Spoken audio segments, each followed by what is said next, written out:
Баршаңызға сәлем. Бүгін қолымызға күтім жасаймыз. Қолымыз әшекейлер таққанда әдемі болу үшін, біреумен амандасқанда, сөйлескенде өте әдемі, нәзік болып көріну үшін қолға үнемі күтім жасап тұру керек. Ол үшін біз бүгін сұлы жармасын қолданатын боламыз. Сұлы жармасы килограммдап та сатылады. Овсянка деп аталады магазиндерде. Жарты килограммы примерно 100-180 сондай теңге тұрады. Міне осылай сұлы жармасын алып, бір ыдысқа саласыздар құрғақтай, және оны блендермен еземіз. Оны ұн халіне келтіреміз. Жақсылап езіп, барынша майда ұсақ етіп езіп болғаннан соң, міне қараңыздар, осылай езіп аламыз. Кез келген затпен езуге болады, блендермен жақсы езіледі, тез ұнтақталады. Сондықтан осы блендерді мен қолданамын. Міне дайындап алдық. Біздің ұнтағымыз дайын. Бұл сұлы жармасы, яғни овсянка.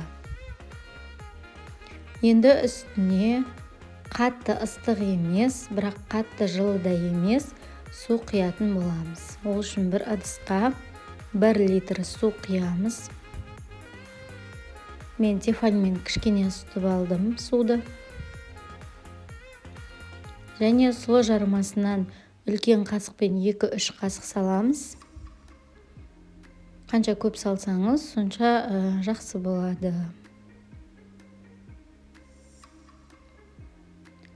Так, мен бәрін салғым келіп тұр.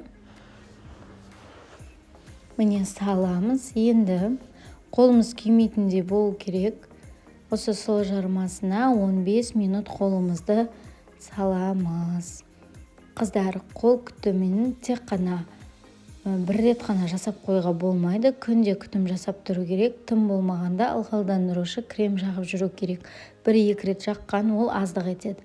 Жалпы қол не үшін жарылып, ұсқынсыз болып көрінеді? Біріншіден ауа райынан, суықта перчаток кимегеннен, екіншіден химиялық заттар, яғни үй тазалаған кезде неше түрлі химиялық заттар қолданғаннан, ыдыс жуғанда да перчатка кимей жуғаннан қолымыздың ұсқыны тез бұзылады, тез жарылып кетеді, және құрғақтанып, кейде тілім болып кетеді.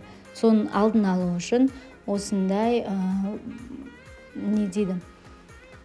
сұлыдан, сүттен неше түрлі маскалар жасауға болады. Жұмыртқаның сарысынан мына сұлы жармасы теріге өте көп көмегі бар, яғни ол сіздің теріңіздің сыртқы өлік қабаттарының барлығын тазалап кетіріп, қолыңыздың нәзік болуына көмектеседі. Мен бір жасағаннан өте жақсы әсер алдым. Осыны енді аптасына 2-3 рет жасап тұратын боламын. Ал ылғалдандырушы кремді күніне 1-2 рет жағу, ол өте аздық етеді. Қазір көктемнің кезі енді шығып келіп жатқан кез. Бұндай уақытта перчаток кию, яғни қолғап кию де ыңғайсыз болғандықтан, біз қолымызды шығарып жүреміз күннің суығында. Және үйде неше түрлі тірліктерді, жұмыстарды жасағандықтан қолымыз тез жарылып, түрі ұсқынсыз болып кетеді. Сондықтан да кремді 5-6 рет жағу керек біз. Ылғалдандырушы кремді күніне 5-6 рет жағу керек. Ол яғни дерматологтардың айтуы бойынша норма болып есептелінеді екен. Осыны міндетті түрде жасап көріңіздер, сіздерге ұнайды деген ойдамын. Өйткені мен өзіме қатты ұнады, көмектесті. Сұлы жармасын мен бетімді жуғанда да қолданамын. Каналымда қалай жасау керек екені туралы видео бар, содан қарасаңыздар болады. Осылай аптасына 2-3 рет жасап тұрсаңыз болады. Сұлы жармасынан мен су ыстық болғандықтан қолымды қайта-қайта шығарып отырмын. Негізі полный салып отыруға болады. Ыдыс және кішкентайлық қылып тұр бұл жерде.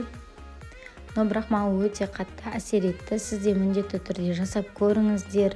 Сіздерге ұнайды деген үміттемін.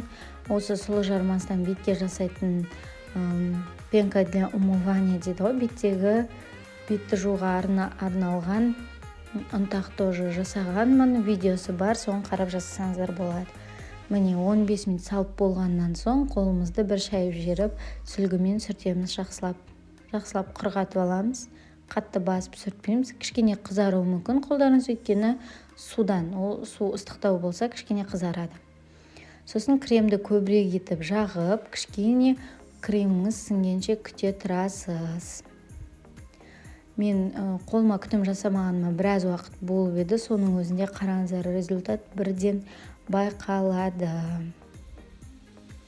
Өзімнің көңілім толып, күшті болып отырмын. Қараңыздар, қандай әдемі болып қалды. Қолым менің тез жарылатын, терім. Міндетті түрде жасап көріңіздер.